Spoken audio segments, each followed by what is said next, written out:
always have my original ASMR channel linked down below in the description box.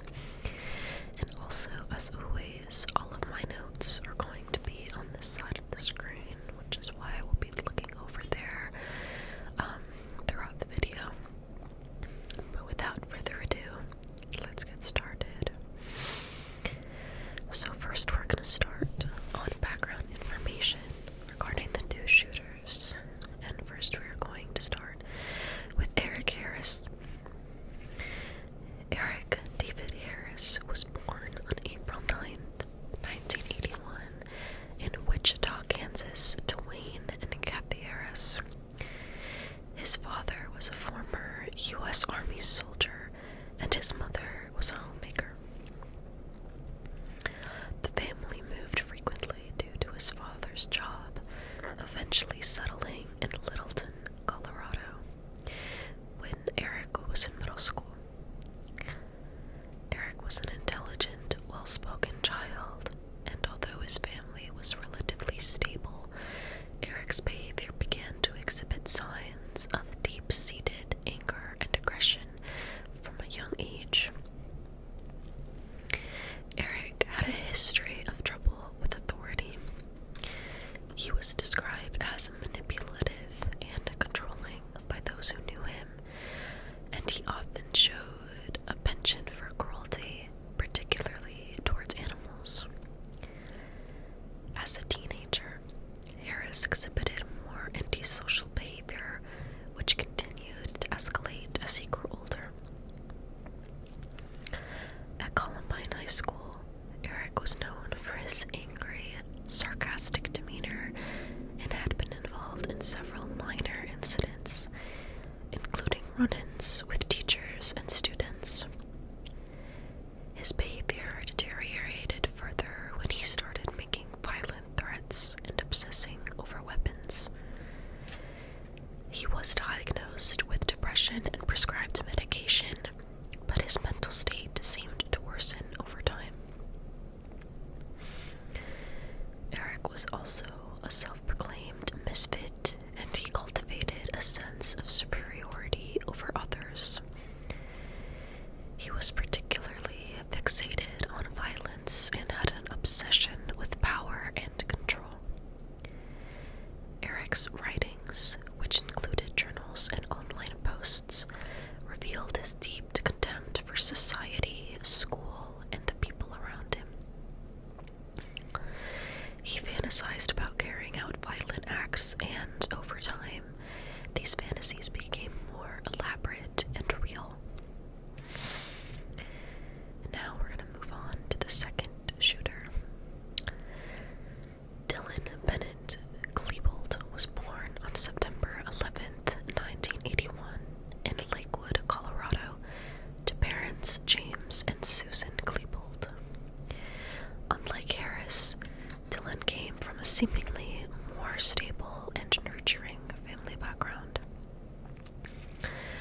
His parents were educated professionals, and Dylan was described as a shy, introspective child who struggled with low self-esteem and depression. He was close to his family, particularly his mother, and was often considered sensitive and empathetic. However, as he entered adolescence, Dylan began to isolate himself and experience deeper emotional turmoil. At Columbine High School, Dylan was not as overtly hostile as Eric, but he still struggled with feelings of alienation.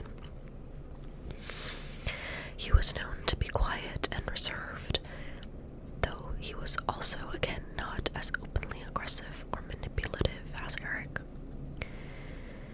His social difficulties were compounded by his growing frustration with the world and his perception of being an outsider. While Eric reveled in anger and violence, it seemed that Dylan's depression was the primary motivator behind his negative outlook.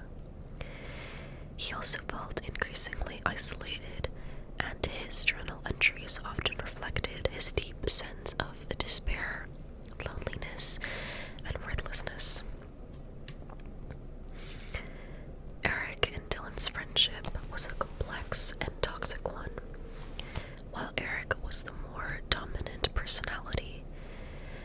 Dylan's feelings of isolation, depression, and vulnerability made him an ideal partner for Eric's violent plans. Their relationship was marked by a sense of frustration and hatred toward society. Their friendship was not only rooted in shared discontent with the world, but also in their embrace of nihilism and destruction. While Eric's beliefs were more grounded in white supremacy, Dylan's ideologies were shaped more by depression and a desire for revenge against a world that had rejected him. However, as their bond deepened, they began to feed off of each other's darkest thoughts. Eric was the more ideologically driven of the two, while Dylan was more emotionally driven. Eric's admiration for white supremacy and violent ideologies influenced Dylan, and by the time of the shooting, both shared a common goal of wreaking havoc on their school and community. Eric and Dylan also had access to firearms and ammunition, which they used to carry out the attack. Eric's obsession with guns and violence was well known, and he meticulously planned the attack, with Dylan being complicit in the details. Both boys had also been involved in prior criminal activity, including breaking into houses and stealing items, but these acts were seen as isolated incidents rather than indicators of a more serious and destructive plan. While Eric Harris embraced white supremacy, Dylan Klebold's alignment with these beliefs was more ambivalent. Eric's affinity for racist ideologies was reflected in his journals, where he praised Adolf Hitler and referred to himself as a neo-Nazi. He believed in the concept of survival of the fittest, viewing people of different races, religions, and ethnicities as inferior.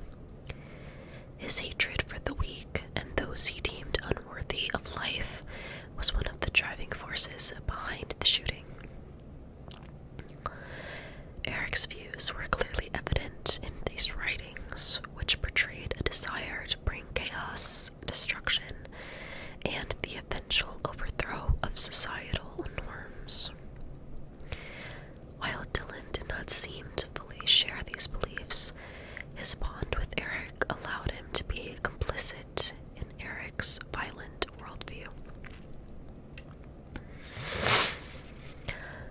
The planning for the Columbine shooting began as early as the fall of 1998. Eric Harris initially discussed his desire to create a violent act of revenge against the society he despised. He believed that carrying out an act of murder would give him the power and recognition that he craved. Harris was inspired by various sources, including the Oklahoma City bombing and the actions of other violent criminals. He and Dylan, who shared an increasing sense of alienation, bonded over their shared discontent with the world, leading to an agreement to execute a deadly attack at their school. One of the critical elements of the planning was obtaining the weapons and materials necessary for the attack. As I said previously, Eric had a long-standing obsession with firearms and also explosives. He had previously stolen items to fund his plans and was involved in petty crimes. Over the months leading up to the shooting, both Harris and Klebold obtained firearms, including shotguns and semi-automatic weapons. They also amassed large quantities of ammunition. Harris, being the more knowledgeable of the two when it came to firearms, was responsible for acquiring the guns, and he had a detailed understanding of how to use them. The initial part of the plan involved setting bombs off in the school's cafeteria during lunchtime, when it would be filled with students. Harris and Klebold set timers for the bombs, intending them to go off around noon, a time when the cafeteria would be at its busiest. They hoped the explosives would kill dozens of students and cause widespread panic, setting the stage for the rest of the assault. However, when the bombs failed to detonate, the attack shifted from what they had originally planned.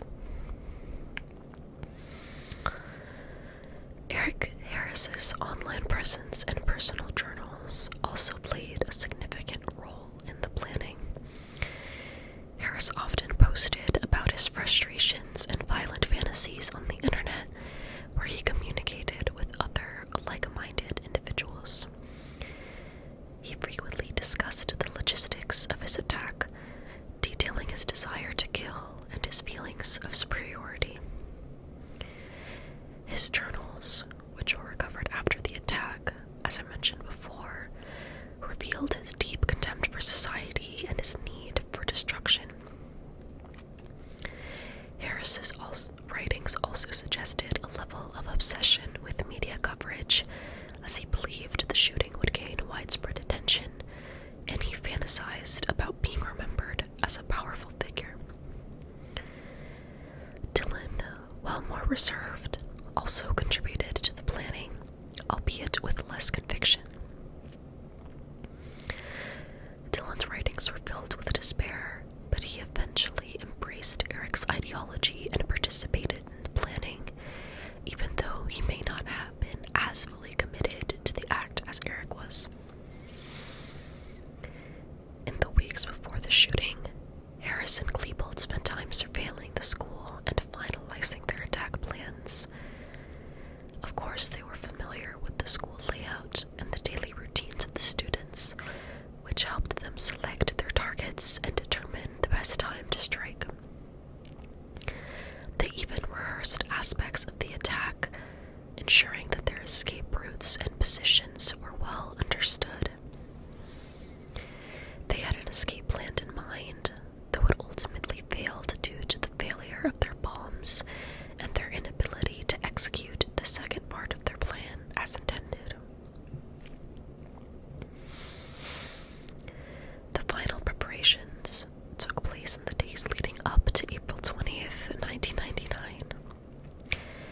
Harris and Klebold purchased additional ammunition and finished the construction of their homemade bombs. The two boys also spent time discussing their feelings of superiority and the revenge that they wanted to take on the school and the community. They believed their actions would make them infamous and that their names would be remembered for years to come. In their minds, the shooting was not just an act of violence, it was a statement of power, a declaration of defiance against a world they had believed wronged them. So now we're going to go on a timeline of April 20th, 1999, the day of the shooting. So first we're going to start at around 4:30 a.m. The two boys began their day in the early hours of the morning. Both Eric and Dylan had carefully prepared for the shooting, as I said before, and on the morning of April 20th, they were ready to execute their plan. Eric, who had a history of meticulously planning violent acts, had made sure everything was in place. They donned dark clothing, including trench coats, to conceal their weapons and to appear intimidating. Harris and Klebold also made sure they had their homemade bombs, which were meant to be set off in the cafeteria during lunchtime to kill as many people as possible. At around 6 a.m., before leaving school, both Harris and Klebold made sure their families would be unaware of what was about to unfold. Harris had completed a diary entry the night before, expressing his anger and detailing his plans, but of course it was not discovered until after the shooting. The boys gathered their weapons and bombs and left their homes for Columbine High School. Eric and Dylan arrived separately at Columbine High School at approximately 7:30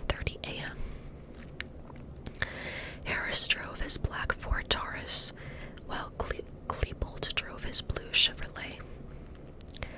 As they arrived, they parked in different areas of the school parking lot.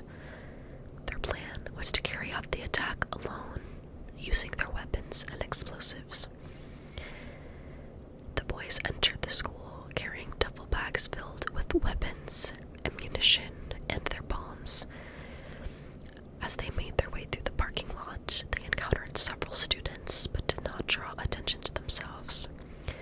Their demeanor seemed normal, and they blended in with other students heading to their first classes. This was now around 7:45 a.m. Once inside the school, Harris and Klebold headed to their respective locations. They had planned to carry out the attack in 2 stages. First, the bombing of the cafeteria, followed by a shooting spree. Their bombs were placed in the cafeteria, intended to go off around 11:17 a.m. The 2 boys set the timers on the bombs and positioned them in the building, but unbeknownst to them, the devices would fail to detonate later that day. At approximately 11:19 a.m., the 2 boys waited for the bombs to go off, but they did not detonate. This was the moment their carefully crafted plan took a crucial turn. The failure of the bombs prompted Harris and Klebold to abandon their original plan and proceed with their backup, a shooting spree. After realizing the bombs had failed, the 2 boys made their way to the west entrance of the school. At this point, they encountered a school custodian who was the first to see them with their weapons drawn. The custodian, noticing the firearms, turned and fled the scene. By this time, students in the hallways and nearby classrooms had begun to hear the explosions from the failed bombs. Several students reported hearing loud bangs, but the situation was not initially understood. When the boys made their way into the school, they started shooting. 11:22 a.m. is when the first shots would be shot. Harris and Klebold began firing at students who were in the school's parking lot, and then turned their attention to the exterior of the building. They shot at students near the door of the cafeteria. Witnesses reporting seeing the 2 boys walking calmly through the hallways, firing their weapons at random targets. They were methodical in their approach, aiming to cause as much fear and destruction as possible. At this point, the shooting had escalated, and the boys continued to target students, faculty, and anyone they encountered. At 11:30 a.m., the first fatalities occurred. 2 students, Rachel Scott and Danielle Rober, were shot and killed outside the cafeteria.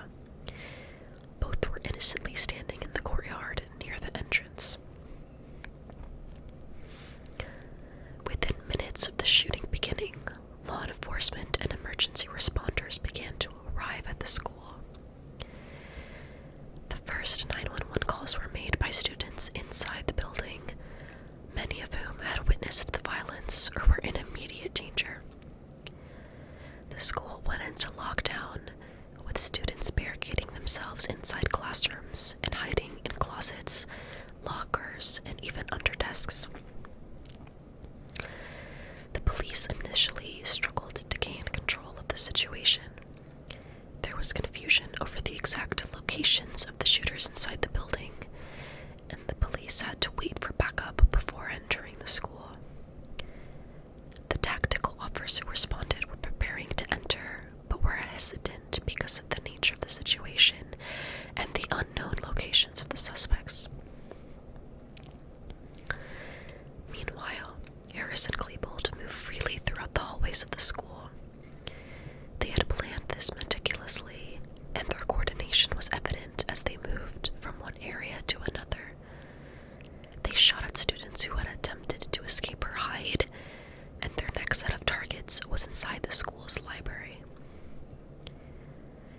Harris and Klebold reached the library around 12:30 p.m., and inside there were students hiding under tables and attempting to protect themselves from the gunfire.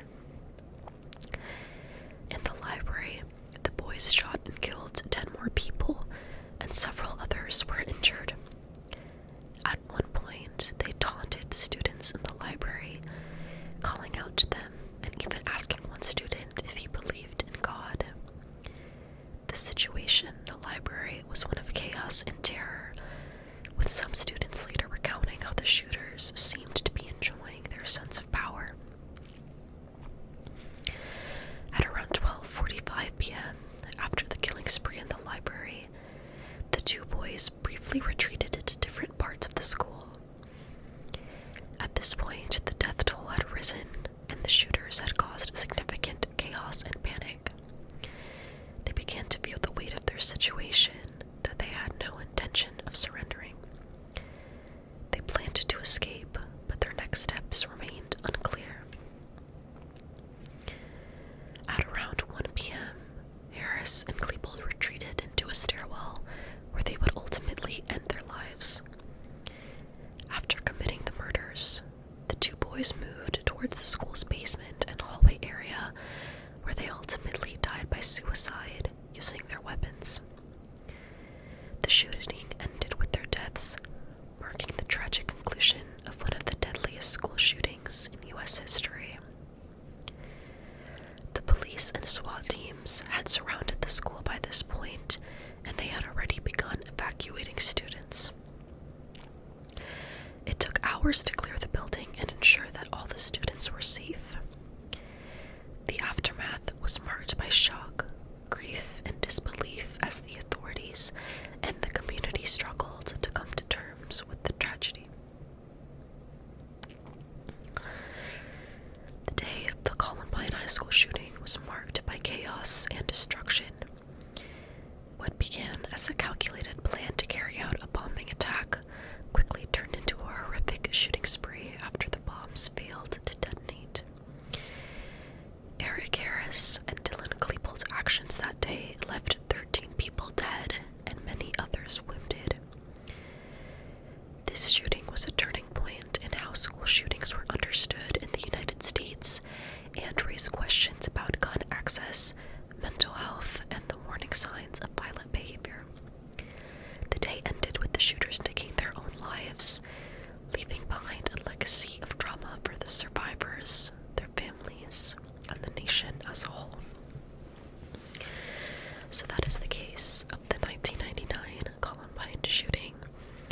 If you guys are interested, I do remember that Dylan Klebold's mom did a TED Talk, obviously about her son and about the day of the shooting that